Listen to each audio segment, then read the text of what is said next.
Salut mes petits initiés et bienvenue dans ce nouveau podcast de Noël avec quelques idées de cadeaux qui vont faire rire ou au moins donner le sourire à tes proches.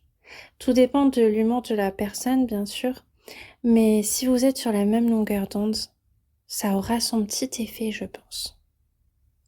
Déjà, misez sur l'emballage. Faire un emballage qui représente un objet ou même quelque chose de drôle. Surtout avec quelque chose que la personne aime. Comme cet hamburger en plusieurs cadeaux. Une idée originale. Tu peux aussi écrire ou dessiner quelque chose de drôle sur l'emballage. Alors n'hésite pas à jouer avec les emballages parce que ça peut faire son effet, les emballages, ça peut être très trompeur. Ensuite, un sac ou un textile avec une partie du corps en gros plan qui vient se superposer par exemple avec des gros poils, comme la banane bidou, on dirait un vrai. Je pense qu'il y a pas mal d'idées amusantes avec ça.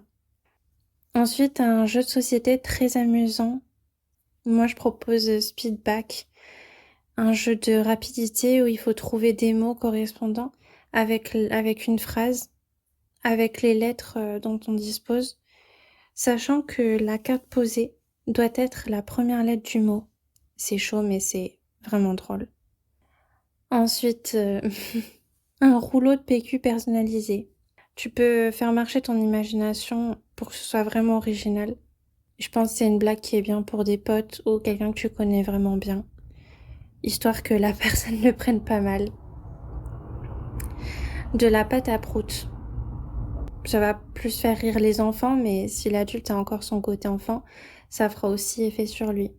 Dans le même style, on a le coussin péteur et la boîte à meux. Moi, j'en rigole encore. Ensuite, le faux cadeau. Ça consiste à prendre un emballage d'autre chose, par exemple un emballage de tablettes de chocolat, et tu mets autre chose à l'intérieur, avec un effet très réaliste, avec les contours, la forme, et bien fermé.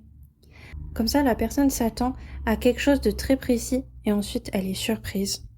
Attention à pas donner non plus de faux espoirs avec quelque chose qui lui fait pas plaisir, ou lui fait moins plaisir, sinon la blague pourrait tomber à l'eau. Prendre une réplique drôle de film ou de série et le faire imprimer par exemple sur un t-shirt ou sur une tasse, ce qui peut lui donner le sourire au quotidien. Tu vois, un objet du quotidien où ça lui rappelle tout de suite la série. Un montage photo avec la personne et ses proches dans le décor d'un film, série, animé qu'elle aime bien. Ça peut créer des situations assez drôles.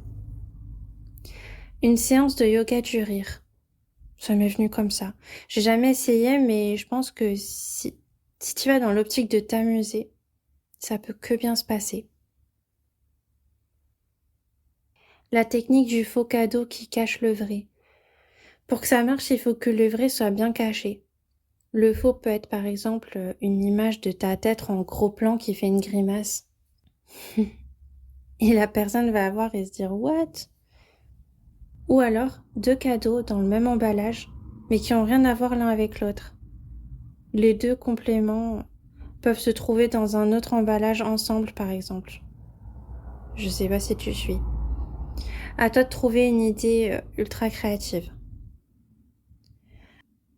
Enfin, une private joke.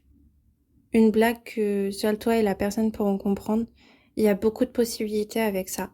Par exemple, je dis n'importe quoi, ton ami est rapide comme un lapin, et vous en rigolez, tu peux lui offrir une peluche de lapin. Ça peut être un trait de caractère avec un autre animal, par exemple comme le paresseux, etc., etc. Mais oubliez pas que l'important c'est l'intention. Alors ne te stresse pas trop pour tes cadeaux. Fais-toi confiance. Si déjà ça te fait rire toi, alors la personne risque d'apprécier aussi. Si tu la connais bien, alors tu sais quel genre d'humour elle peut adorer. Et si elle te connaît bien et qu'elle prend pas les choses mal, alors tu peux y aller. Tu peux la troller de toutes tes forces et lui faire la meilleure des blagues. N'hésite pas à donner tes suggestions aussi d'idées de cadeaux drôles dans les commentaires. Et tu peux me retrouver sur Insta, Connexion Ini ou IniArt1.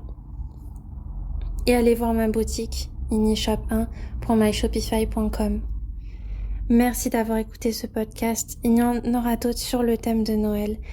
Et à bientôt les initiés.